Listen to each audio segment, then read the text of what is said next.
Coming up on the Tech Show this week. We discuss the most important tech of 2023. And through my beard, we have a look at some of your uploads and your comments to see if you even care about this tech. Tech.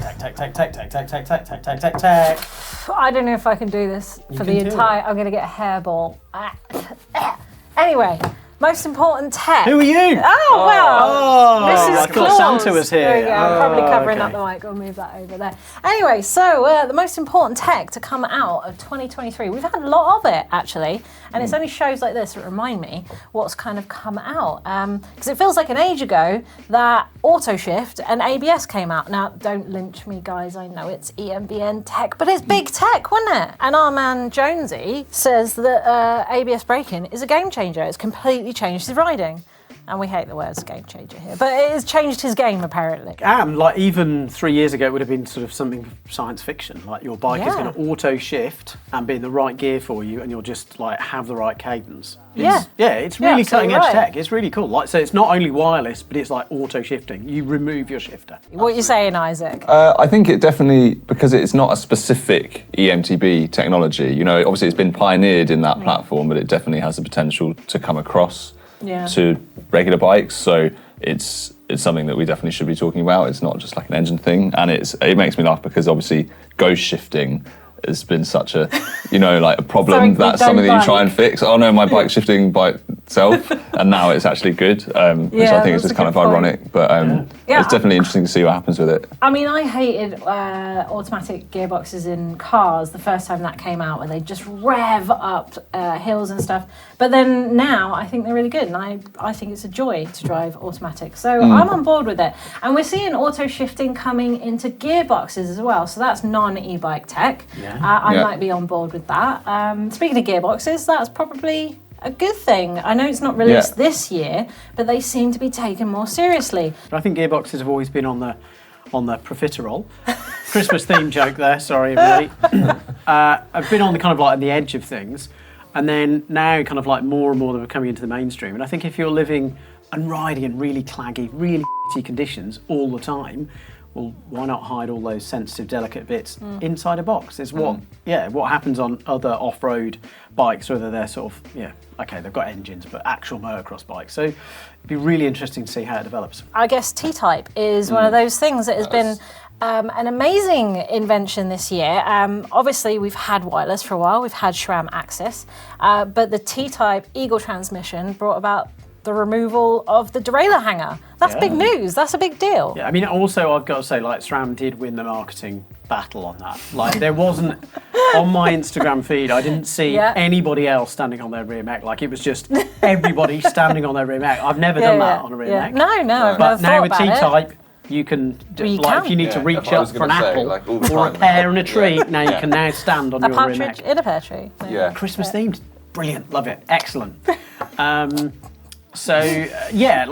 I think also, there's lots of other benefits of sort of removing it in terms of, actually having a standard. I did really like UDH for that standardisation.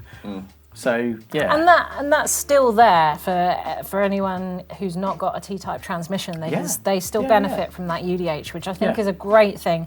Getting rid of things that are now Christmas decorations on our little tree back there, derailleur hangers. Oh, nice. They used to have hundreds of them. That was a pain in the butt. One of the things that I really like about the Eagle transmission is bringing back the fact that you can dismantle and replace smaller parts. If something goes in your derailleur, you don't have to replace the whole entire derailleur. And that is groundbreaking. Well, not groundbreaking. It's reinventing hopefully it's the opposite. If you ground. break the ground, then you can fix it. So it's good. Also, high pivot, I think, was a big deal. So I would say high pivot was probably a big deal 2 years ago. And everyone jumped on it. And then we thought, is this going to die out? And then you had the Forbidden Supernaut, you had the Trek Slash came out, copying its big brother, the Session. It's definitely not dying, is it? It's not going away. I think high pivot is a thing. High pivot is definitely... I've rehearsed that all day. I have. It's taken a lot of warm-up He's to been get my waiting voice for this there. section for that. Yeah, it has. Yeah. Bad joke aside, high pivots are fantastic, I think, for that gravity segment where the mild cons of a little bit more drivetrain sort of I guess, friction. What's lost? There is friction, literally, because you've got a longer chain and you've got the idler wheel and stuff like that. But for the benefits of the better rearward axle path. And people are really starting to get to grips with adjusting it as well and mixing. You know, it's not all just single pivots with a high pivot now. They're mixing it with other platforms and really adjusting the progression and the rearward path as well, and no high pivot is the same now, and I think that's people are starting to get to grips with that. Yeah, I think even Nico Mulali's is it Frameworks? The Frameworks build where he went for a super high pivot but then sort of like brought it back down. It's still compared to quite a lot of bikes only from, let's say, 4 years ago when lots of bikes first came out. It's still actually quite a high pivot, and okay, it's just a 4-bar setup, but it's still quite interesting. So it feels like a trend that's just going to grow, so that's quite fun. It's going to keep growing. All right, one more for you that came out this year, definitely came out this year, is that classified hub with the sort of 2-speed hub that Neil did a video on, so do queue that up if you haven't seen it. But what we're saying, 12 gears isn't enough, we need 24, right? All of the reasons that you could argue for it could be facilitated with a front derailleur, apart from the faff. So I think it is good because there's that. As we were saying, like it, especially in gravel situations or somewhere or across country, wherever you end up actually riding really fast and you like actually spun out if you don't have like a big enough chainring, but then you might have a bike that's loaded up or it's really loose or anything like that. Like it does give you this ability to shift quickly. I think it's good, and you don't have to like mash your drivetrain and or carefully shift your drivetrain and go up the whole block. Like it's that instant drop. It's quite usable. Yeah, I'm really glad you brought up the cross country and the gravel scene, because there has been many times on my cross country bike that I do run out of range. And the 2x system worked really well on cross country. The 2x system's still around now on gravel. It works for that because if you are blatting down a fire road or you are going up a really steep hill, you do need that bigger range. So I think this kind of does give you somewhere in the middle ground. But just throwing a cat amongst the pigeons. Not sure that's terribly Christmassy, but no. Amongst the partridges. Yeah, thanks. Back to partridges. 2-speed hub, but like 7-speed DH. SRAM group set, super robust. I think that'd be great. I haven't seen anybody play with that, and that'd be then really you've got fun. Like extra tech in the hub, special specific damper group set to get back to the range of just like a normal 1x11, and a short cage as well. 1x14. Yeah, but you got short cage, so it's out the way more. I'm interested. This feels like something we need to build on GMBN. This is a great build. Owen's builds. Yeah. Oh, Owen's builds. Right. Give us a like right now if you need Owen's builds to come alive. Especially and we'll get you a 2-speed hub, 7-speed, downhill, short cage, something. Anyway, I think we should leave it there, enough waffle. And we should ask you guys what you think was the most important thing to be released this year. And what do you think of the things that we've just discussed today? Were they that important? Are they groundbreaking, or are we just going to forget about them next year? Okay, based on this year's hottest tech releases, I found some uploads from you lovely people. You're already kind of on the tech of the future, but it's from the past. Of course our viewers are on the future tech. They're watching our show. From the past, like the ghost of Christmas past. Anyway, so our first guy here is Ian from the Lake District, who's riding this 26-inch hardtail enduro bike, and you're thinking, what's groundbreaking about that? It's a gearbox hardtail enduro bike. He's already on the pinion. There we go. Good man. Actually, I think I've seen you racing because I recognise this sort of raw steel look with the purple anodize and stuff. So hi Ian, I'll see you at another race next year, hopefully, maybe. And my next one is from Bjorn from Antioch in Illinois. I don't know if I'm pronouncing that right, but he's got a 2008 Specialized Demo 7. It's all sanded down and custom, which is looking pretty shiny and swanky. But he's got Archer components on there, which means he's wireless already. Nice. That nice little conversion with his existing derailleur is pretty sweet. So a 2008 bike, already a bike of the future. Yeah, no, very cool. And then for my final, last but not least, because it's the future, it's a high pivot bike sent in from Darren. And he is currently outside his garage, apparently, location. And it is a 1999 circa 2000 Kiwi chromosome. What are you saying?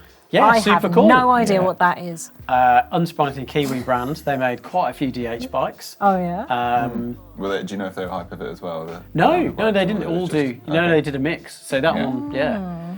But there were quite a few bikes in that early 2000s that played with it, like the Balfour. I'm trying to think who else was out there that was doing it. According to Nick, Darren, he says he thinks only 2 high pivots were ever made. From Kiwi. Yeah. Okay, interesting. This is interesting because it's a slightly different. The way the chain runs underneath the stay or the swing arm at an angle very close. Yeah. Is different. Yeah, now, it is. isn't Well, it's like an elevated chain It's going to be stay. noisy Yeah. to me. It's all sort of, and you think now how they managed to get it, and I think normally the chain would run like above or like Through. just But yeah, I guess it means you don't have to do that. But does I that mean, this mean is that your also chain like isn't through the so you can take it off without splitting the chain if you just take Yeah. the cages out, the jockey wheels out. yeah, So it's not through the bike. yeah. But I think that may have been like a clutchless. Yeah, clutchless rear mech. So it might have been a bit interesting, but. Yeah. But I would Anyway, say- Awesome I suspension. like it. Yeah, and no, I it's think in it's good. festive red, and I'm going to end it there. Lovely.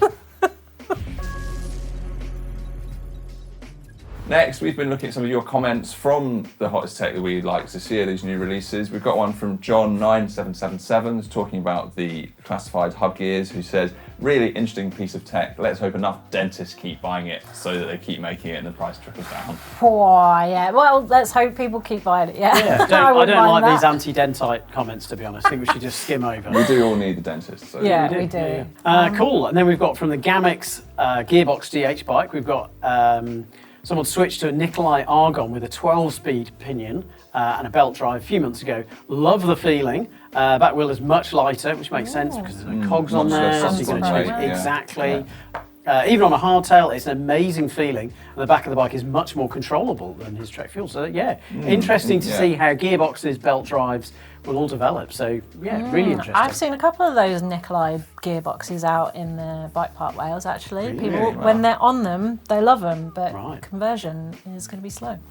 There we go, interesting tech. And next up, we've got a question on auto shifting and ABS, which is our lead story. So auto shift and ABS, I've read it as abs there. I was like, I'd love to have abs, but yeah, abs sound really sensible That for would be a bicycles. good release for Wouldn't next it? year. I'd love that. After Christmas, Maybe coming April Fools. Automatic abs for your bike. Especially heavier riders, EMTBs or touring bikes, there'd have to be an override function for doing skids, of course, yeah, because skids are cool. Well, to teach people to do Ish. cutties properly instead of Yeah. cheating them. So, it's just harsh. upskilling the community, really. And then my final comment from our tech show where we looked at that high pivot XC bike from Deviate, trying to make it more affordable than carbon. He says, I can't imagine they'll get close to the price, but if they did, I'd be first in line. I find it very hard to get excited about carbon frames. I don't agree with you on the carbon frames. I do get excited about some of them carbon are frames, awesome. Yeah, but yeah. I do agree with you that I would definitely be in line for a tie frame if it was as affordable as carbon. Thank you so much for all your comments throughout the year, actually, and for uploading to our uploader as well. So if you're bored over Christmas and you fancy uploading something, the link is down below. But from now, from all of us, thank you, and we'll see you in the new year.